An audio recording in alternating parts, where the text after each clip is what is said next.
Welcome to Family Basics 101. I'm Dr. Bruce McClure, and as we continue our 5-part series on the types of abuse, today we will talk very specifically about the major types of abuse. Categories are going to vary from state to state and from agency to agency in terms of which are the most significant and which are the most pervasive of the types of abuse. But at the end of the day, no one is going to deny that regardless of how a person, how a group, or even how a community rank order abuse, its impact upon the victims is really unchanged. The one certain fact about abuse is that power and control is always at its center. The abuser attempts to prove, to seize, to invoke power over their victims. That is what every community, that is what every agency, and that is what every reporting entity will agree upon in terms of the types of abuse. It's immaterial which one ranks first, second, third, fourth, or fifth, because in all cases, the abuser is making every effort to prove, to seize, to invoke power over their victim. When we talk about the types of abuse, it is not unusual for abuse to be subtle at first. And that's because what the abuser is trying to do is not be detected too soon by the person that they know they are getting ready to abuse. Abused individuals become entangled because of this subtlety into a web over time of being emotionally connected to the abuser, while on the other hand, they emotionally are fearful, they are angry, and they are afraid of the abuser. So what the abuser does is reel the person in slowly, doing little things slowly that always indicate abuse, but not really the first day they meet being very aggressive, nor the first day they meet being very obnoxious. But over time, the real character of the abuse begins to shine through. We're going to look at 4 major abuses, and again, these are not necessarily the order that most people would go in, from agency to agency or community to community. But these seem to be the more presenting types of abuse. First, there's physical abuse. Next, there's sexual abuse. Then there's psychological abuse. And then there is the economic abuse. Let's look at those major types of abuse in terms of why individuals struggle with getting out of any of the 4. If an individual is not able to properly identify abuse, regardless of whether it's physical, sexual, psychological, or economic, it is difficult for a person to know that he or she is really being abused. For some people, they do not feel that they are being physically abused unless they have a broken bone or unless they're hospitalized. So some people will say, well, I'm not really being physically abused because I have no broken limbs. And also people will conclude, I'm not being physically abused, I've never been to the hospital. Some do not feel that they are being sexually abused if the abuser is somebody they know. Sometimes people conclude, look, I've had sexual relationships with this person. I once was married to this person. I'm still married to this person.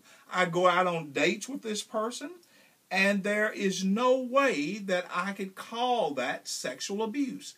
I understand that this person forced me to have sex, but because the person is known by me, because I grew up with the individual, because I've dated the individual, then there is no way that I can classify that as sexual abuse. But the reality is, the majority of the people who are sexually abused, it's done by someone that is known by the victim. Some do not feel they're being psychologically abused.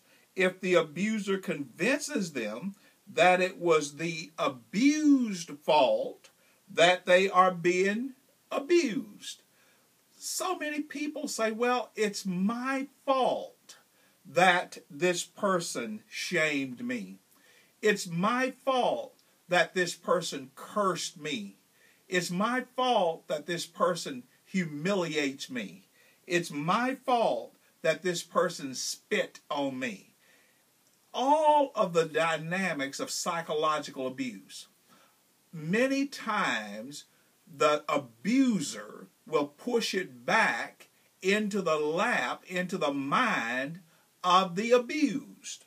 Some do not feel they are being economically abused if the abuser refuses to give them what is rightly entitled to by the abused. For instance, you're being told, you're being forced to turn over your paycheck, give up your car keys to the person who is abusing you, and they will decide when you can drive your own car.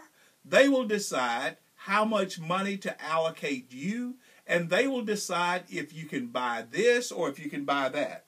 The abuser may even threaten, either directly or indirectly, that if you refuse to comply with their economic abuse, they are going to cut off all financial resources for a period of time. In other words, they treat you like a child. I'm going to punish you for 30 days, or for the next 6 months, you don't get this or you don't get that.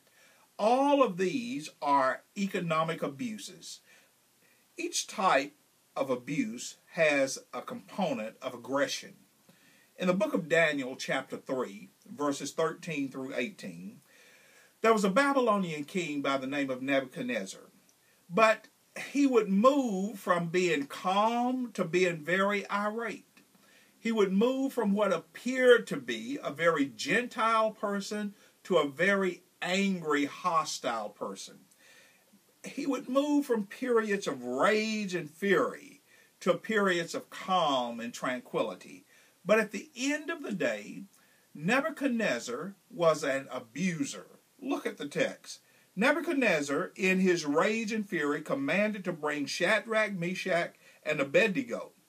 Then they brought these men before the king. Nebuchadnezzar spake and said unto them, Is it true, O Shadrach, Meshach, and Abednego? Do you not serve my gods, nor worship the golden image which I have set up? Now, if you be ready, that at what time you hear the sound of the cornet, flute, harpet, sackcloth, psalter, dulcimer, and all kinds of music, you fall down and worship the image which I've made. Well with you. But if you worship not, you shall be cast the same hour into the midst of a fiery furnace. And who is that God that shall deliver you out of my hand? Do you see the intimidation? Do you see how he's threatening physical harm? Do you see how he's threatening psychologically? Do you see how he's threatening to economically deprive them of what is rightfully theirs? But in the midst of all of the abuse that is threatened by the abuser, these young men say, we are not careful to answer you in this matter. If so be our God, whom we serve, is able to deliver us from this furnace, he'll deliver us out of your hand. But be it known, we will not serve in the way that you're telling us to. You must always be willing to resist an abuser. And we'll talk about this in a later session. I'll see you back in class next time.